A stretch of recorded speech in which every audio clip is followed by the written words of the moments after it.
स्वागत है आप सभी का आपके अपने चैनल नॉलेज विद सीके में। स्टार्ट करते हैं हमारा आज का ट्यूटोरियल जो कि हल्दीघाटी युद्ध पर है।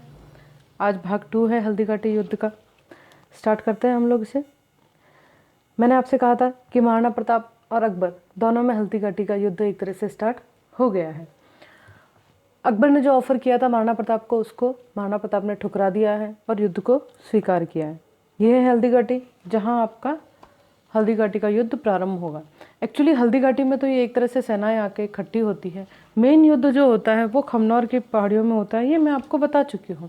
ये रक्त तलाई वाला मैदान है जिस पे मेन युद्ध होता है, क्योंकि हल्दीघाटी के मैदान में ही एक संकरी गली में ये सब लोग इकट्ठे हो जाते हैं। महाराणा प्रताप की सेना इकट्ठी हो जाती है, मैं आपको बता चुकी हूँ। पहले दिन का युद्ध मुगलों के लिए बहुत ही भारी होता है और उसके बाद ये लोग इकट्ठे हो जाते हैं तलाई में। ये वो जो मैंने आपसे कहा था कि हाँ किस तरह से इनके युद्ध की जो एक रणनीति बनी थी, किस तरह से सेना खड़ी थी, हरावल क्या था और चंद्रावल क्या था, ये सारी डिटेल मैं आपको दे चुकी हूँ। मैं आपको बता चुकी हूँ कि इस युद्ध में कुछ हाथी भी लड़े थे जिनके नाम बहुत ही इम्पॉर्टेंट है। लूणा, गजमुक्ता और राम प्रसाद का गजराज से और रण मंदिर के साथ, और चेतक का मर्दाना के साथ युद्ध। आज को जो हमारा ये वीडियो है ये मैंने स्पेशली चेतक पे बनाया है। चेतक ने किस तरह से अपनी वीरता का परिचय दिया वो देखना हमें बहुत ही ज़रूरी है। महाराणा प्रताप ने युद्ध का आह्वान वापस किया अगले दिन और सारी सेना इकट्ठी हो गई है, लड़ रही है। आज महाराणा प्रताप की प्लानिंग है कि किसी तरह से युद्ध को ख़त्म कर दिया जाए और चेतक इसके लिए तैयार है। क्या किया था महाराणा प्रताप की प्लानिंग क्या थी? देखो, महाराणा प्रताप की प्लानिंग ये थी कि ये जो चेतक है, इस चेतक के मुंह पर क्या किया जाए, हाथी का मुंह बनाया जाए। उसका रीज़न मैं आपको बताती हूँ। रीज़न ये था कि मर्दाना जो था, मानसिंह का हाथी, मर्दाना उसके हाथी का नाम था। ये एक होता है कि हाथी अगर हाथी के बच्चे को ही देखेगा तो वो थोड़ा सा सॉफ्ट रहेगा। ये एक मेंटेलिटी थी जो इतिहासकार बताते हैं। महाराणा प्रताप की जो एक कूटनीति थी, एक मेंटेलिटी थी, उस हिसाब से उन्होंने जो प्लानिंग की थी। तो इन्होंने क्या किया था, यहाँ पे हाथी का मुँह लगा दिया था, छोटे हाथी का, जिससे मर्दाना जो है यानी कि जो मानसिंह का हाथी है वो थोड़ा सा अटैकर कम रहे, ऐसा इनकी प्लानिंग थी। और कुछ यही प्लानिंग के साथ महाराणा प्रताप गए थे इस युद्ध के मैदान में। चेतक के मुंह पे हाथी का मुंह बांध के, यानी कि छोटे हाथी का मास्क लगाकर, एक तरह से जिसे आप कहते हैं, वो गए थे महाराणा प्रताप। देखते हैं आगे क्या हुआ था। ये देखिए, ये वो नज़ारा है जो मैं आपको बता रही हूँ। ये देखिए, चेतक के मुंह पे हाथी का मुंह लगाया हुआ है ना। और ये इसी प्लानिंग के साथ लगाया हुआ है कि इस पे हमला करते वक्त हाथी एकदम से ये समझ ना पाए कि ये घोड़ा है कि क्या है, हाथी का बच्चा है, तो वो थोड़ा सा अटैकिंग कम हो। और ऐसा ही हुआ, वाकई ऐसा ही हुआ कि इस वक्त हाथी जो था वो थोड़ा सा अटैकिंग कम था यहाँ पर। तो आप इस चेतक की वीरता देखिए, मतलब क्या हम इमेजिन करते हैं कि चेतक किस तरह से हावी हो रहा है। वो अपने दोनों पैर इस गज के, यानी कि इस मर्दाना के सर पे रख रहा है। देखो, हालांकि घोड़ों के लिए ये बहुत ही है कि घोड़े बहुत बहादुर होते हैं, उनका जो रनिंग स्टाइल है वो बहुत ही सुपर्ब होता है। लेकिन ये नज़ारा देखिए, ये नज़ारा देख के मुगलों की सेना के छक्के नहीं छोड़ेंगे क्या? क्या नज़ारा है, इसको देख के कैसे नहीं भयभीत होगा वो। इस घोड़े के सवार का हुनर देखिए कि इन्होंने घोड़े को इस तरह से टैकल किया। और घोड़े में भी, मतलब दोनों ही इतने काबिल हैं कि दोनों की तारीफ में जितना कहा जाए उतना कम है। घोड़े को चलाने वाले में भी उतना ही दम होना चाहिए जितना घोड़े में होता है। और घोड़ा भी अगर बहुत शक्तिशाली हो तो घुड़सवार के लिए कितना हेल्पफुल होता है, वो ये नज़ारा बताता है। यहाँ हुआ क्या, ये देखिए। महाराणा प्रताप जब ये भाला मार रहे हैं तो ये भाला क्या, मानसिंह तो यहाँ पे बच जा रहा है क्योंकि उसने अपनी ढाल जो थी वो आगे कर ली। जब इस नज़ारे को देखा तो महावत यहाँ पर क्या होता है, मर जाता है। और यहाँ पर मानसिंह को क्या करना पड़ता है, भागना पड़ता है, जो मुगल सेना के लिए बहुत ही डाउन कर देने वाली एक तरह से बात होती है। लेकिन इस सारे नज़ारे में महाराणा प्रताप को एक तरह से जीत ही हासिल हो रही है, हम देख रहे हैं। लेकिन यहाँ एक छोटी सी मिस्टेक हो जाती है, जो एक तरह से मिस्टेक ही थी। ना मर्दाना की तरफ से ये कोई हमला था, ना मानसिंह की तरफ से हमला। दुर्भाग्य कह सकते हैं आप इसे कि ये जो हाथी है इसके यहाँ पर तलवारें लगा रखी थी। मैंने आपसे पहले ही कहा था कि इस युद्ध में हाथियों ने बराबर भाग लिया था। तो हाथियों के दांतों के पास यहाँ पर क्या कर रखा है, तलवारें लगा रखी है, जो जहरीली तलवारें हैं। इसी एक तलवार से चेतक का पैर कट जाएगा, यानी कि उसके पैर को चोट लग जाएगी।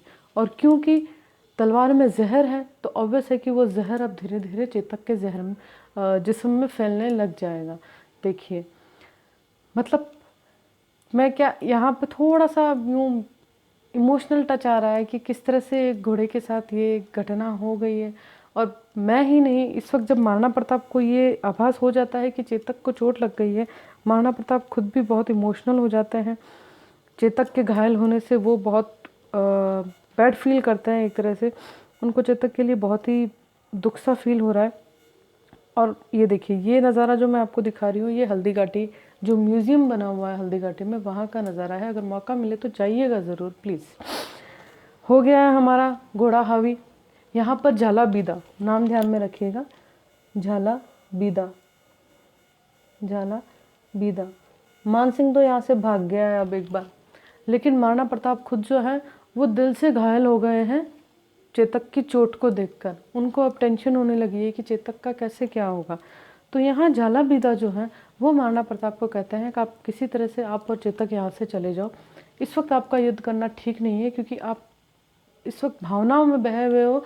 ये युद्ध आपके लिए इस वक्त पॉसिबल नहीं है, आप किसी तरह से यहाँ से जाओ। झाला बीदा इनको समझाते हैं और इनका जो मुकुट है वो झाला बीदा पहन लेते हैं। हम सबको पता है कि पहले की सेनाओं में ऐसा तो है नहीं कि सब लोग एक दूसरे को जानते थे, तो जो वो मुकुट होता था, जो झंडे होते थे, जो सिंबल होते थे, उन्हीं को देखकर ये पता लगता था कि ये किसकी सेना और वो किसकी सेना, और उसी आधार पे ये लोग युद्ध करते थे। तो बिल्कुल ऐसा ही हुआ। झाला बीदा को मुगलों की सेना ने चारों तरफ से घेर लिया और झाला बीदा महाराणा प्रताप के प्राण बचाते हुए वीर गति को प्राप्त हुए।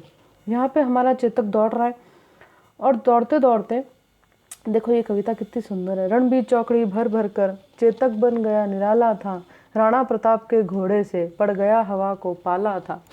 घोड़े की जो रफ्तार थी वो हवा से किसी भी मामले में कम नहीं थी।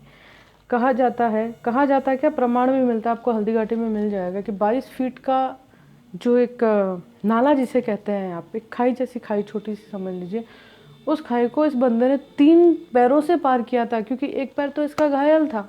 हालांकि घोड़ा जब फुल रफ्तार में दौड़ता है, हम सबको पता है वो 2 पैरों पे दौड़ता है, लेकिन उसकी केमिस्ट्री हमें इतनी भी नहीं समझ में आएगी कि क्या होता है। लेकिन देखो चेतक इस वक्त 22 फीट के नाले को पार करता है, यानी कि इतनी बड़ी जंप करता है, महाराणा प्रताप को वहाँ से ले जाता है। ये है वो स्वामी भक्त घोड़ा, और वो रुकता नहीं है उस मैदान से जब तक वहाँ नहीं पहुँच जाता है। वो रुकता नहीं है, वो कंटिन्यू दौड़ता रहता है और खुद के और महाराणा प्रताप से एक तरह से प्राणों को बचाता है। नाला पार करने के बाद अब चेतक घायल हो चुका है, अब चेतक के शरीर में शक्ति नहीं रही है और अब चेतक ज़मीन पे गिर गया है।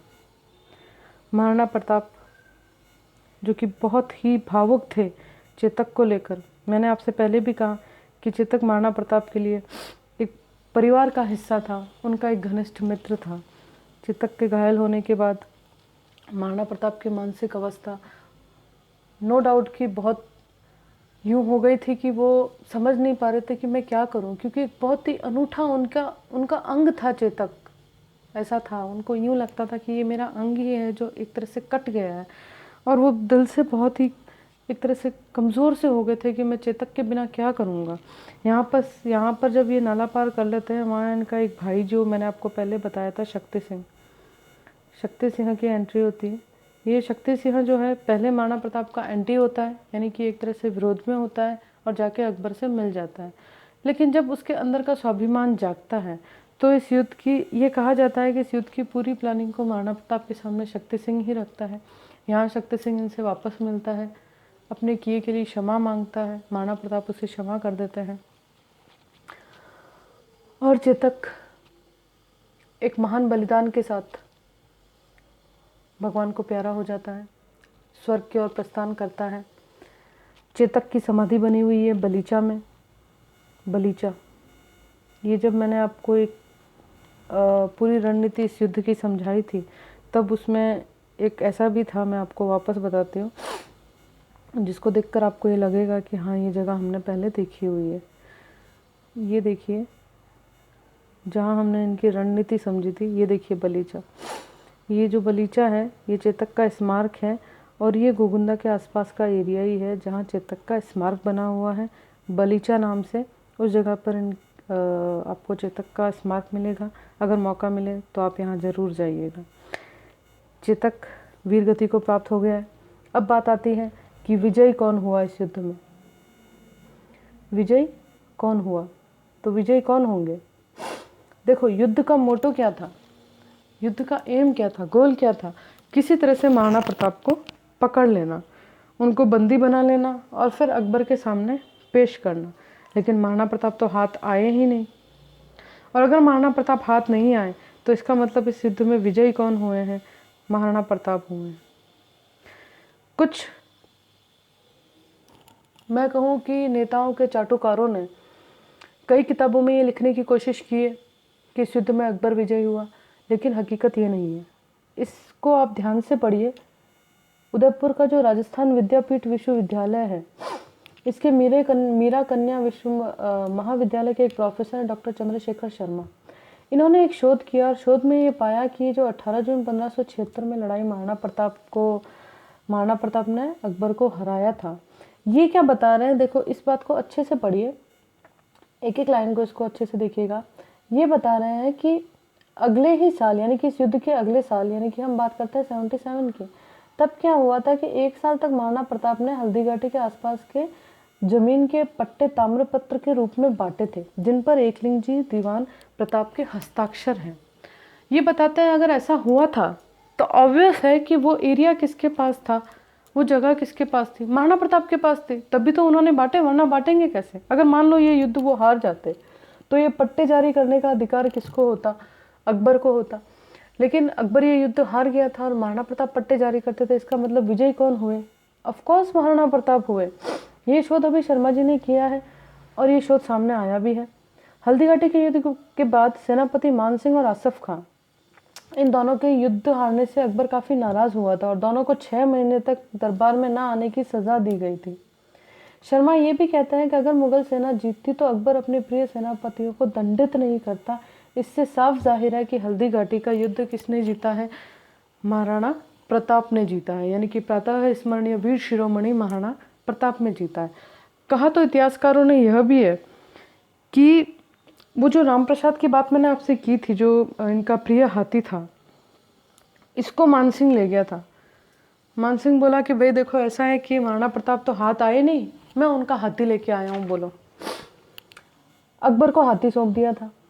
कहते हैं अकबर ने उस हाथी का नाम बाद में कर दिया था पीर प्रसाद। पीर प्रसाद यानी कि राम प्रसाद का नाम बदल दिया और क्या कर दिया? पीर प्रसाद। लेकिन ये महाराणा प्रताप का हाथी था। जिस तरह से स्वाभिमान से महाराणा प्रताप जीना चाहते थे, वही स्वाभिमान किसको चाहिए था? राम प्रसाद को भी चाहिए था। राम प्रसाद ने वहाँ जाने के बाद अन्न और जल दोनों ही त्याग दिए। अन्न और जल दोनों ही त्याग दिए और कुछ समय बाद राम प्रसाद की भी मृत्यु हो जाती है। ये है राम प्रसाद का वो एक अनूठा बलिदान जो मैं आपको शुरू से बताना चाहती थी। चेतक और राम प्रसाद का बलिदान वाकई सराहनीय है। एक हाथी होकर जिस तरह की स्वामी भक्ति उसने निभाई राम प्रसाद ने, वो वाकई सराहनीय है। अकबर के लिए बड़ा ही शेमफुल था कि महाराणा प्रताप जो छोड़ो, उनका जो हाथी मैं पकड़ के ले आया हूँ उसको भी मैं अपना गुलाम नहीं बना पाया। इससे ज़्यादा शर्म की बात अकबर खुद के लिए क्या फील करेगा कि एक जानवर तक को वो नहीं समझा पाया। लेकिन राम प्रसाद महाराणा प्रताप के लिए सिर्फ एक जानवर नहीं था दोस्तों, वो उनके लिए एक मित्र की तरह था। और इस मित्र ने महाराणा प्रताप से अपनी मित्रता बखूबी निभाई। भले ये वहाँ पर एक तरह से बंदी बन के गया, लेकिन वहाँ जाकर उसने अन्न जल त्याग दिया और अपने स्वाभिमान की रक्षा की। ये थे राम प्रसाद और ये थे चेतक। शायद हम इंसान भी इतने लॉयल नहीं होंगे अपनों के प्रति जितने ये दोनों लॉयल थे।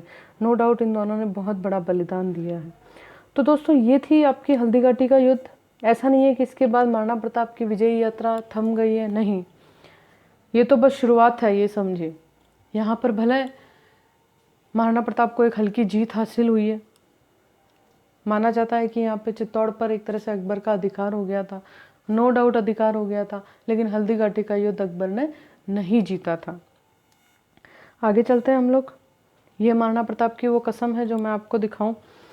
क्या कह रहे हैं महाराणा प्रताप? महाराणा प्रताप कह रहे हैं कि जब तक मैं मेवाड़ को पूर्ण स्वतंत्र नहीं करा लेता, तब तक सोने चांदी के बर्तनों में भोजन नहीं करूँगा, पलंग पर नहीं सोऊंगा, पत्तों की पतले ही मेरे भोजन का पात्र और धरा ही मेरा क्या होगी?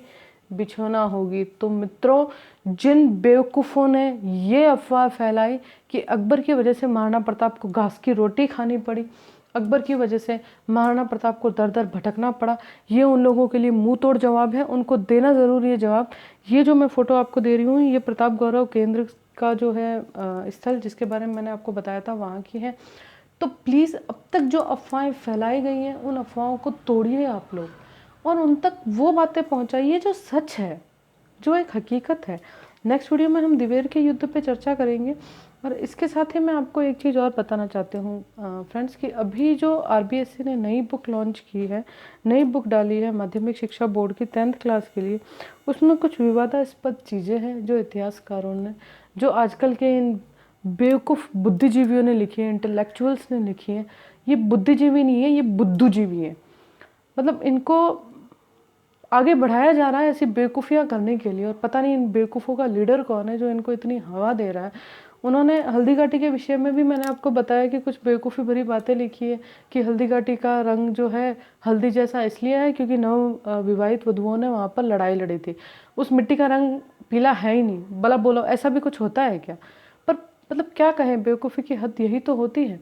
इसके अलावा ये भी बताया इन्होंने कि महाराणा प्रताप में धैर्य की कमी थी। मतलब क्या लिखते हो आप, कुछ भी लिख देते हो और बच्चों को कोई भी इतिहास पढ़ाओगे क्या? मतलब कुछ तो सेंस होना चाहिए, बट सेंस है ही नहीं। इन्हीं एक दो छोटी मोटी बातों पे रिलेटेड मेरा एक और वीडियो ज़रूर है, एक वीडियो और भी मैंने बनाया है, उसको देखिएगा ज़रूर। अगर आपको टाइम मिले तो, पसंद आए तो प्लीज़ लाइक कीजिएगा, सब्सक्राइब कीजिएगा, और इस वीडियो को शेयर करें ना करें, उस वीडियो को ज़रूर शेयर करिएगा ताकि इन लोगों की हकीकत सामने आ सके।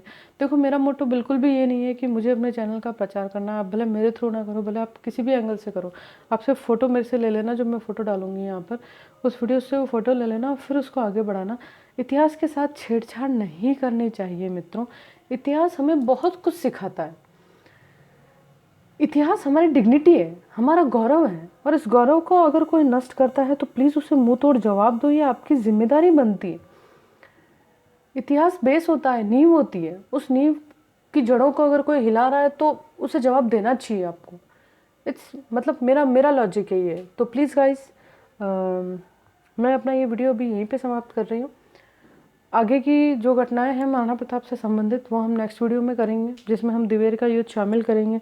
और मैं आपको बता दूं कि ऐसा कुछ भी नहीं है, मैं आपको फिर कह रही हूँ, ऐसा कुछ भी नहीं है कि अकबर की वजह से महाराणा प्रताप ने दर दर की ठोकरें खाई। इस तरह के जो शब्द यूज़ किए जाते हैं, मैं उन शब्दों का बिल्कुल बायकॉट करती हूँ, और उन सबको ये प्रतिज्ञा याद दिलाती हूँ कि ये महाराणा प्रताप की प्रतिज्ञा थी कि वो सोने चांदी के बर्तनों में नहीं खाएंगे और वो फर्श पर सोएंगे।